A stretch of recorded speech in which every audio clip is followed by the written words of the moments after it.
Welcome everyone! In this video, we are going to be diving into my top 5 best teams for the Ultra League. At the time of recording this video, the Ultra League is set to make a return tomorrow at the normal time that leagues typically reset. So to get you all prepared, we now have the Season 15 edition of my top 5 best teams for the Ultra League. Not nearly as much of a shakeup as we saw in the Great League, although there are some new players in the Ultra League meta, which always is very nice, very refreshing to see, as the Ultra League often goes unchanged from season to season. So slight shifts here and there, but again, not nearly as drastic as in the Great League. We do have some new players in the meta, most notably Alolan Sandslash. Haxorus might be able to do some things. We've got Clefable with a new buff, Golisopod. So we've got some new changes here to the teams, and without further ado, let's dive right into these teams. All right, guys, kicking things off, we've got team number 1, a very powerful team for the Ultra League. It leads with Giratina Altered on the lead, Registeel on the safe swap, and the newly buffed Alolan Sandslash in the back to bring it home for you. This is a very powerful team that I am very interested in trying, and you will undoubtedly see it featured on this channel. So the dynamics are quite simple. It's actually a classic ABB line, Dragon Double Steel. The 2 steel types are going to be protecting Giratina from the Charmers, or fairy types in general, all while Giratina protecting them because it does have a ghost typing from the fighters. And if you are seeing a lot of dark type and a lot of pseudo fighters, I would seriously consider running Dragon Breath on Giratina. I think that is very much worth considering. But let's have a look at this scorecard here. We mostly have Shadow Claw for Galarian, Stunfisk, and Cresselia, but yeah, I would seriously consider Dragon Breath as well. Handles Obstagoon and Scrafty, and dark types and normal types in general. Giratina has a better time with Dragon Breath, but here we are at the scorecard. Look at this scorecard. You don't get much better than that. You get a B for coverage, A for bulk, A for safety, and an A for consistency. That is very good. You don't get much better than that. This team, I'm very excited to try myself. Let's have a look at these matchups. So,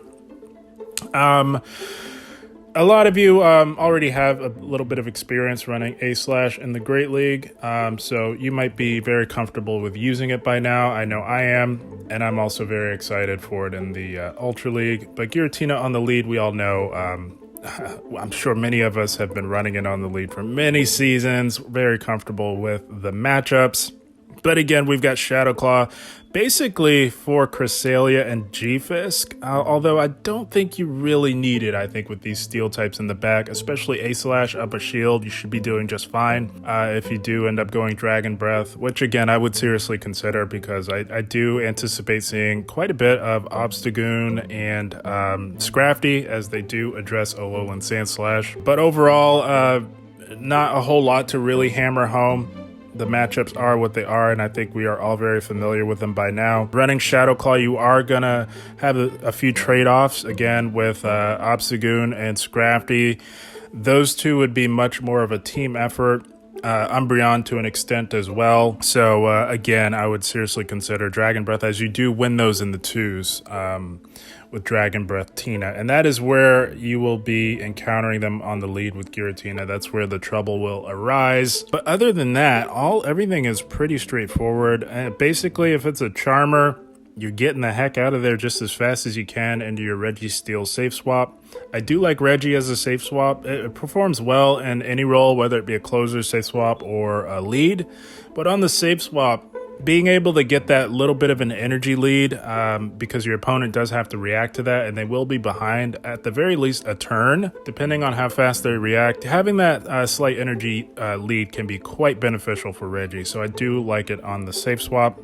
And that is what you are going to be doing up against Charmers, of course, and of course the ice types like Walrein, opposing Alolan Sandslashes as well. You'll want to get out of there into Registeel and look to play on from there. Dragon Breath also comes in handy for Pidgeot leads as well. So again, we are rolling with it for the sake of this video in terms of Shadow Claw, but I do think Dragon Breath might be the way to go with this particular team at least. But very strong scorecard overall, very strong team overall that is bound to definitely get you a win or two in the Ultra League. And that leads with Giratina leading the team, Registeel on the safe swap, and Alolan Sandslash, preferably with a shield advantage. And I'll tell you, Registeel's good at getting those shields to close for you. So that is team number 1. And with all that said, let's have a look at team number 2. All right, here we go. Moving right along to team number 2. Another very powerful team for the Ultra League. It leads with Pidgeot on the lead, Registeel making a return as the safe swap for team 2, and Virizion in the back. Now, PvPoke is really recommending Leaf Blade as the second move on Virizion. That would be that's fine. You can run Leaf Blade. But I do think that Stone Edge might be the way to go as well in certain circumstances, and we'll go over that in just a minute, but I did want to make note of that. But the idea with the team, Pidgeot obviously going to struggle with Steel types first and foremost, as well as Electric types. And these two Pokemon will do quite well up against both of those. So let's have a look at the scorecard here. Yeah, this is a very interesting team. Very strong team as well. Look at that scorecard. That is a very, very powerful scorecard. We get an A for coverage, A for bulk, B for safety, and a B for consistency. Very strong overall for team number 2 here. And these matchups are absolutely insane. Holy smokes. You're going to be winning a lot with team number 2 if you give it a try. My goodness. Pidgeot, a little bit of a sim hero. PvPoke absolutely loves Pidgeot. It sims quite well. But in practice, it is also very good. Especially if you have some experience with it. But as we can see, Pidgeot dominates just about everything that does not happen to be a steel or an ice type. That is absolutely wild. Holy smokes. So let's dive into these a little bit. So the way I would tackle a steel type like Reggie or Gfisk, Registeel is a safe swap on this team.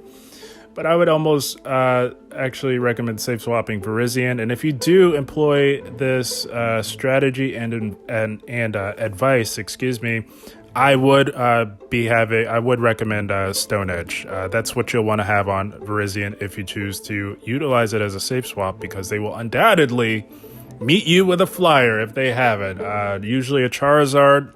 They could also have a Pidgeot lurking in the back, and having that energy lead. And, of course, having the Stone Edge to be able to, at the very least, grab a shield advantage is invaluable. It also gives you a little bit more play if they counter swap you with a Giratina as well. So that is why I do like Stone Edge on Virizion, especially if you take my advice and safe swap it if you're met with a Steel type lead. But an Ice type lead like Aurorus, like Walrein, you're going into Registeel and generally into Registeel as a whole. But Pidgeot's not losing lead a whole lot, as we can see, so there are not very many occasions where you're going to have to give up switch. But I did want to make note of that.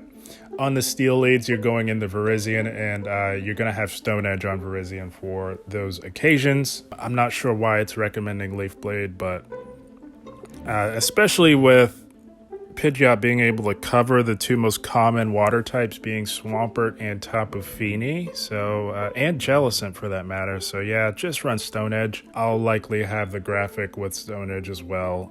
But yes, that's how you play this team. It's going to be very strong. You're going to be doing quite well with it overall. It leads with Pidgeot on the lead.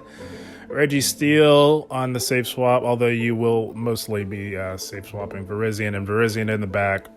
So that is team number 2. And with all that said, let's have a look at team number 3.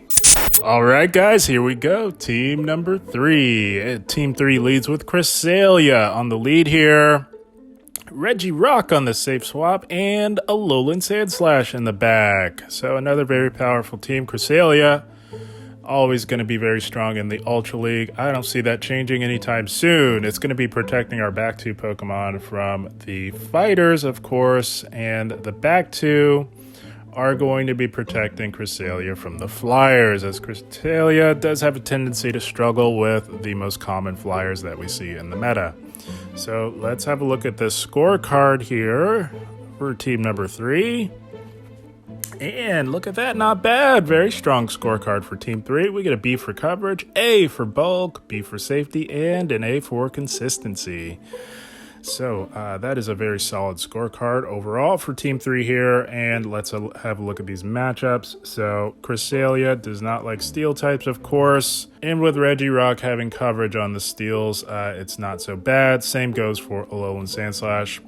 They are going to be a team effort. Not going to sugarcoat that at all. The only steel type that you can really stay in on is Galarian Stunfisk, as you can actually hit it for neutral damage, and it might actually be worth soft losing lead on that one. You're not giving up any shields. If you can grab shields from them, that would be great, because Gfisk will often compared with a flying type in the back, and we've got 2 anti-flyers on our team here. So that's how I would tackle Gfisk. Registeel is much more of a team effort. That's one that you cannot stay in on. You're going to have to go into A/ and look to play out the 2s. Doesn't matter if you're at an energy disadvantage, because you will still outpace the Registeel. The problem is that they can tank at least one drill run pretty comfortably, but you cannot comfortably tank the Focus Blast. So that's a team effort. You're going to have to try and grab those shields with Sandslash, and depending on where the health is, you can come in with your own Regirock. The problem is that if it's on the lead, Regirock actually beats Registeel on even energy because you win CMP tie, but you can't really safe swap that. You're going to have to safe swap A/ and employ a team effort for Registeel. Pidgeot's not a problem. You've got adequate coverage for that. Jellicent, it's saying that we have a narrow loss, but keep in mind this is an amalgamation of the 0s and 1s. That's an average of all the possible outcomes between the 0s and 1s. But in the 2s, which is what we're talking about here with Cresselia, you do beat Jellicent, no problem. And you can only pull that off with the Legacy Grass Knot, which I always recommend having, especially with this team, because Charizard's not much of a problem for our back 2 Pokemon, and that's the only time you really want Future Sight, is if you don't have adequate Charizard coverage. What else do we have here? Everything else, yeah, pretty straightforward. Gliscor, it's still a narrow loss even in the 2s, but that's another one where you can play out a little bit. It takes a long time and at least a shield for Gliscor to whittle away at Cresselia. Although if you suspect that there is a potential fighter in the back, that's one that you'll maybe want to chip and dip on, and you'll want to dip, of course, into Sandslash for that particular circumstance. You will draw out a fighter, no doubt, but you can come back in with Cresselia, finish it off. And because you've already chipped the Gliscor, Regirock can finish it off with a neutral Stone Edge with Stab. And everything else pretty straightforward. Golisopod, not too bad for Cresselia. Of course, the Grass Knots do hit for neutral damage. You will make it to the Grass Knots at the same time as Golisopod makes it to the Liquidations, but still not too bad. You just want to keep that Golisopod away from Sandslash, because Sandslash can't really do a whole lot of meaningful damage to it. It's a team effort for sure between Regirock and Golisopod. And everything else in between, pretty straightforward for Team 3 here. Very strong scorecard. And Team 3 leads with Cresselia on the lead, Regirock on the safe swap, and Alolan Sandslash in the back to close the game strong. So with all that said, that is team number 3. Let's have a look at team number 4. All right, moving along here, we've got team number 4. Another very powerful team for the Ultra League. It leads with Walrein, Newly buffed Walrein for Season 15 on the lead. Cobalion on the safe swap, and Giratina in the back here. So Walrein's going to have some problems with the counter users, and Cobalion beats just about all of them outside of Virizion. I know it's double kick, but I sort of lump that into the same category for those of you who want to point that out. And Giratina, of course, handles the fighters quite well as well. Although, again, this is another sort of nuanced sort of thing here. If you're seeing a lot of dark fighters like Obstagoon's a pseudo fighter, but Scrafty is indeed a fighter. Dragon Breath again might be worth considering, but not nearly as much as with Team 1. So let's have a look at this scorecard here for team number 4. And not bad, very strong scorecard here for team 4. We get a B for coverage, B for bulk, A for safety, and an A for consistency. That is a very strong scorecard. Let's have a look at these matchups. So Walrein is going to be addressing Pidgeot first and foremost, as Giratina in the back wants nothing to do with the Pidgeot. Has some strong play up against Charizard as well on the lead. So very amazing flying type answer. The buff will be quite nice for Walrein going into the Ultra League. You just really, again, want to keep it away from the fighters and even steel types. You have some adequate coverage on the steel types, of course, with Earthquake. We are core broken a little bit by Auroras. I don't know how many we'll see, but they are out there. People do have them built. It will take a team effort, no doubt, but one Pokemon cannot do it all. I say that time and time again on this channel. So team effort basically between all three of these Pokemon. Of course, if you can get it aligned on the Cobalion, that is ideal, but a lot of trainers are very good these days, so that might be very difficult to do. So Auroras, I would go for you do live a Meteor Beam. And if you want to, the safest way to play it is to just play out those zeros. You will, at the very least, grab a shield for fear of an Earthquake, but a lot of trainers that have experience with Auroras know that Auroras can tank one, but it does a lot of super effective damage. And you could just soft loose lead, play out the zeros, and then look to come in with Cobalion. If you land that EQ, that just puts Giratina that much further ahead because it can easily finish off the Auroras. What else did we want to go over here? Jellicent, again, a little bit of a team effort. That's where Shadow Claw comes in really clutch for Jellicent. But again, Walrein can fight back with the Earthquakes, and you do comfortably tank a Shadow Ball, no problem, from a Jellicent. So again, another team effort. And Cobalion can fight back with the neutral Stone Edges that hit Jellicent pretty hard.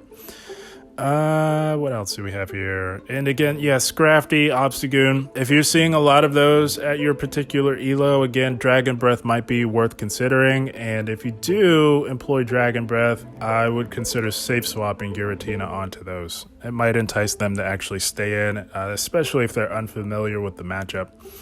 And everything else is pretty straightforward. Golisopod can be a bit of a problem, but Walrein can't fight back against it. Walrein can't do anything to Golisopod, but Cobalion can. It does have access to Stone Edge, and Giratina thoroughly shuts down Golisopod. So you're just going to safe swap Cobalion on a potential Golisopod lead, and everything else in between is quite straightforward, I would say, with team number 4 here. Very strong scorecard, and it leads with Walrein on the lead, Cobalion on the safe swap, and Giratina in the back. So with all that said, that is team number 4. Let's have a look at team number 5. And last but certainly not least, team number 5. Another very powerful team for the Ultra League. It leads with Galarian Stunfisk on the lead, Giratina on the safe swap, and Cresselia in the back. So the dynamics of this team, quite simple, yet very effective. The two Pokemon, two of the more established and effective anti-fighters in the Ultra League, going to be protecting Gfisk from those, and Gfisk protects them from the Flyers. Very simple. So one little thing I want to highlight, we're going to look at this scorecard first. Let's have a look at it. And look at that amazing scorecard for Team 5. And you're probably wondering why. This is an amazing scorecard. Why is it team number 5? I'll show you. But just to go over it for those who are actually just listening and not watching, we get a B for coverage, A for bulk, A for safety, and an A for consistency. So let's go over this little nuance here. So if you go on PvPoke yourself and you plug this team in, maybe you're doing your own analysis, or maybe you're just fact checking me here, it's okay. Let's have a look at this little nuance. So if you tap on Gfisk and you tap on the advanced stats / IVs, you'll see that I have it at level 51. That is ideally what you want to be running, but I know that a lot of us don't have it quite yet best buddied. So we have level 51, and that is with the best buddy boost. But if you make it level 50 and you save those and then you look at the team, you'll see that the scorecard is not as good. So that's why there's a little bit of a nuance there, but I know most of us have it best buddied, and that is what we will be looking at. But if you just put this team in and you see that scorecard, that's why. So if you're doing your own research and you know that you have yours best buddied, go ahead and make it a level 51 and the drop down advanced stats / IVs, save that and then rate your team and then go on and do your research from there. So that is the little nuance here for Team 5. Let's have a look at these matchups here. So Gfisk, we all know what's up with Gfisk. It is about as good as it gets, whether it be the Ultra League or the Great League. And so it's very simple, guys. If you're met with a fighter or a pseudo fighter or a counter user or a double kicker, you're getting out of there into Giratina, and you're going to look to play on from there. Again, if you're safe swapping Tina, you could run Dragon Breath for this team, as well as you'll want to entice that pseudo fighter. I'm talking about Obstagoon mostly, and Scrafty as well. You want Dragon Breath for those. Any other dark type you're going to be fine against with Gfisk, but those two in particular, Dragon Breath is what's going to be coming in clutch for you. And of course, Cresselia with Moonblast can put in work against those two as well. So again, another occasion where Dragon Breath might just be the way to go for Team 5 here for you guys. But PvPoke really does like Shadow Claw, and it does have its merits. But with this particular team, I think as a safe swap, Dragon Breath Giratina might be worth considering. Dragon Breath will also struggle against Tapu Fini. That's again where Shadow Claw comes in a little bit clutch. So use your judgment based upon what you're seeing at your particular elo, guys. Same goes for Jellicent. Shadow Claw is really nice for that. But everything else in between, ice types, you're dominating. Opposing steel types, you're dominating, unless it's another Gfisk or a Cobalion. Yeah, what did I see here? Gliscor, yeah, I wanted to highlight Gliscor a little bit. It's not worth staying in. Gliscor is just far too bulky. It's not like the Great League where a resisted rock slide does some considerable damage. You're not doing considerable damage with rock slide in the Ultra League. Gliscor is far too bulky for that, so you're going into Giratina. And you're going to look to employ a team effort between Giratina and Cresselia mostly. And if it comes down to it, under the right situation, Gfisk can maybe finish it off with a rock slide. So Gliscor, you're going into Giratina and looking to play on from there. And yeah, everything else in between pretty straightforward. Team's going to struggle a little bit with double, but it's not that bad really. An Earthquake does considerable damage, and the double kicks do not have stab, and double does not hit particularly hard, so it's not that big of a deal, but definitely not one that you'll want to stay in for the long haul. You'll maybe want to chip with an EQ and then dip into Giratina and look to play on from there. And yeah, that's really it. That's all I really wanted to hammer home with this team here. Team 5, very strong team. A team that maybe a lot of you have already used previously in the past. So that is Team 5. Gfisk on the lead, Giratina on the safe swap, and Cresselia in the back. And that about wraps it up, guys, for my top 5 best teams for the Ultra League. Should be fun. We've got some new faces in the meta. I'm very excited for the Ultra League. I will not be playing Element Cup whatsoever. I had enough of that last season.